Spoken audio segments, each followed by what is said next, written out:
Қайырлы күн, кино сүйер қауым. Біз бүгін Қызым телесериалын айтатын боламыз. Қызым телесериалында бүгін Демир мен Онур екеуі ұрлық жасамақшы болып бір кісімен келісімге келеді. Яғни Огур мен Демир екеуі бір үйге барады. Сол үйде сейф тұрады. Сейфтен сақина, сырғама бір бағалы нәрсе бар, соны алып қашу керек.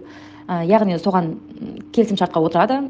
Солай болады. Одан кейін Асу мектепке ұйқыны алып келеді. Одан кейін ол жерде Илайдың мамасы да тұрады. Екеуі бір-біріне қарап ымдап, сіз кімсіз дегенде болады. Одан кейін Өйкүннің мамасы, мен Илайдамын, Өйкүннің класстас қызының анасымын дейді. Асу да жақсы деп қоя салады. Асу Өйкүнні мектептен күтіп алады, сосын оған білезік сыйлайды. Алдында менің білезігімді ұнатып едің, мен де саған білезік сыйламақшымын деп оған сыйлайды. Және Өйкүге ол қатты ұнайды. Одан кейін сотта, жалпы алдыңғы бөлімде Өйкү анасын таңдапты, анасымен қалуды. Және соны Өйкүден сұрайды, яғни сен әкеңді таңдайсың ба, анаңды таңдайсың ба деп. Сол кезде ол анасын таңдайды. Анасын таңдағаннан кейін анасына үлкен қомақты мұра қалады Асуға. Енді оның тағы кейінірек айтып беретін боламын. Одан кейін Демир мен Огур екеуі үйлеріне қыздарды шақырады. Бірақ оны Огур жақтырмайды. Демир оны барынша Өйкүні ұмытуға, Өйкүнің қызының бар екенін білдірмеуге тырысып, әдейі қыздарды шақырып, олармен арақ ішіп және карта ойнайды. Ол қыздарды айтады, сен алдында осы үйге қызың бар еді, сол қайда дейді. Сол кезде Демир айтады, мен қызым бір жолада кетті дейді. Сол кезде жаңағы екі қыз, я сенің қызың өте ақылды еді, біздің бүкіл ақшамызды қырып алып еді ғой дейді. Оны Огур жақтырмайды. Одан кейін Өйкү өзінің үйінде анасы мен Асу екеуі тамақ істеп жатады және ыдыстарды дайындап, кешкі асты дайындап, ыдыстарды тасып жүрген кезде оның қолы қатып қалады, яғни қозғалмай қалады да, қолындағы ыдыстар сынып қалады. Анасы жүгіріп келіп, не болды деп, кәне жинастырайық екеуміз деп, сол жерден Өйкү өз-өзін түсінбейді. Және бұның Өйкүнің ауыратынын анасы Асу білмейді, әлі ол білген жоқ ауру екен. Одан кейін Асу мен Өйкү екеуі беттеріне маска жасап, көңілді отырыс болады. Беттеріне маска жағады, көңілді отырады. Өйкүге қолына крем жағады, бетіне бөлек крем жағып, екеуі күшті болып отырады, анасы мен қызы секілді. Оны Өйкү де жақсы көреді. Сондай аналық махаббатты ол да қажет етеді, оны солай жасап жатқан ол да қатты қалап тұр. Одан кейін Асу азаны жұмыртқа қуырады, бірақ жұмыртқаның ішінде сырттары да тұрады. Өйкү оған, оны мен жемеймін, оның қабықтары тұр дейді. Сосын Асу оған, қой әкел, мен ақ жеймін ендеше деп аузына салып қалған кезде шынымен де жұмыртқаның сырттары тұр, ол да үндемей қоя салады. Одан кейін жаңағы Асудың үйі, яғни мұрасы Демал екеуі бір ойластырып алу керек бола ма, ол ақша алу керек бола ма, сондай болады. Бірақ басқа кісілер, үйді алған кісілер бұларды алдап кетеді. Сол жерде Асу айғайлайды Демалға, сендер мені алдап кеттіңдер, сен де солардың ішіндесің деп оған айғайлады.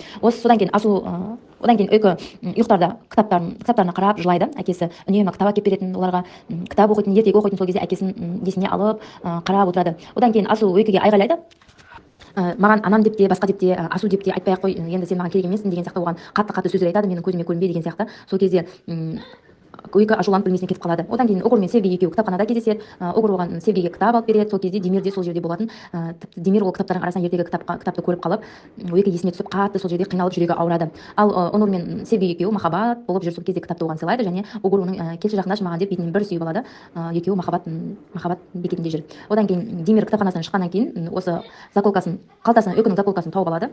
Қызын ойлап отырады, қатты қиналып, ол біраздан бері қызын ұмыта алмай жүрді. Одан кейін Асу мен Өйкү екеуі мектептен келді. Тіпті Асу оны мектептен алып келіп, оған бөлмесіне кетіп қалды. Маған енді жолама, менің мазамды алма, тып-тыныш қана отыр, мен тыныштықта ұйықтайын деп бөлмесіне кіріп кетеді. Ол Өйкүге тамақ та берген жоқ, су да берген жоқ, өзіне өзі ұйықтап қалады. Одан кейін Өйкү жынданып, оның бөлмесіне ғана барады да, сен неге мені жақсы көрмейсің, бір күн жақсы көресің, бір күн жек көресің, бір күн жаман боласың, неге ондайсың сен деп оған айғайлайды. Сен маған берген уәделеріңнің ешқайсысын да орындаған жоқсың дейді. Ал Асу болса, ол үлкен адамдар сияқты оған айғайлайды, сен неге мені сотта таңдадың, сенің таңдауың мені де сені де құрдымға кетірді, құрттың мені деп оған айғайлайды. Сол кезде Өйкү ашуланып бөлмесіне қарай көзі мөлтілдеп бөлмесіне қарай жүгіріп кетіп қалады. Одан кейін Демир Огурға айтады, мен ертең қызыма барғым келеді, қатты сағындым, енді мен шыдай алмаймын дейді, жарылып кетердей болып отырады. Сол кезде мен де қатты жылағым келіп кетті. Одан кейін Демир мен Огур да бір үйге ұрлыққа түседі. Бағанағы ең біріншінде келісімшартқа отырды дедік қой, сол отырған бойынша осы Демир мен Огурды жұмсайды ғой. Сол кезде осы көп бөлігін ақшаның осы Демир мен Огурға бөледі, яғни 50-50 деген секілді. Ал ана кісі осыларға ұрлық жасайтын заттарды тауып береді, яғни осындай жерде осындай сақина бар, осыны ұрлап әкелсеңдер 50-50, мен саған мысалы 1 миллион болса 500 000 деген сияқты. Одан кейін бағанағы ұрлыққа барады, қараңғы орманның іші.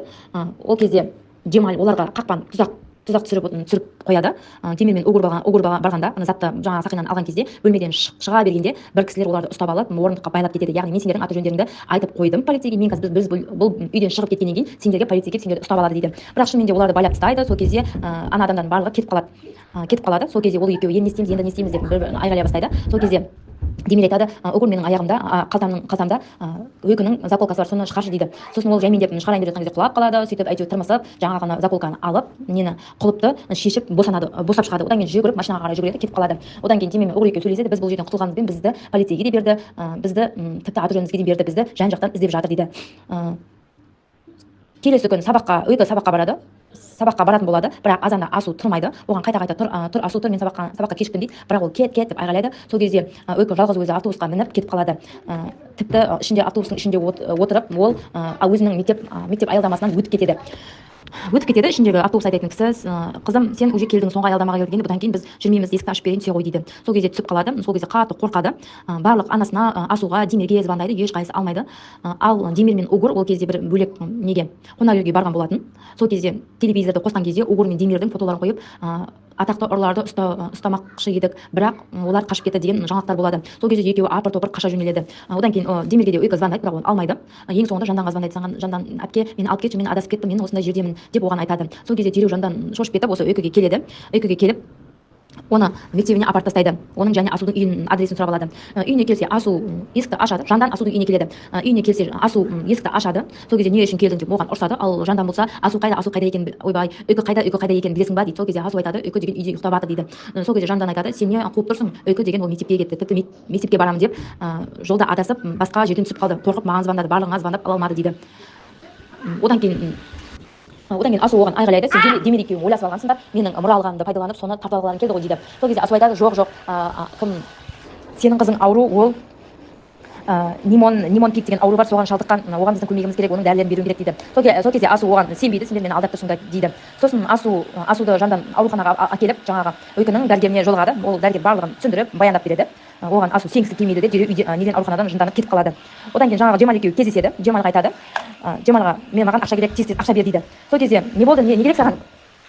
Қандай ақша деп қалтасының кошелегін шығарған кезде кошелегіндегі бүкіл ақшаны Асу алады да кетіп қалады, мен Германияға кетем деп.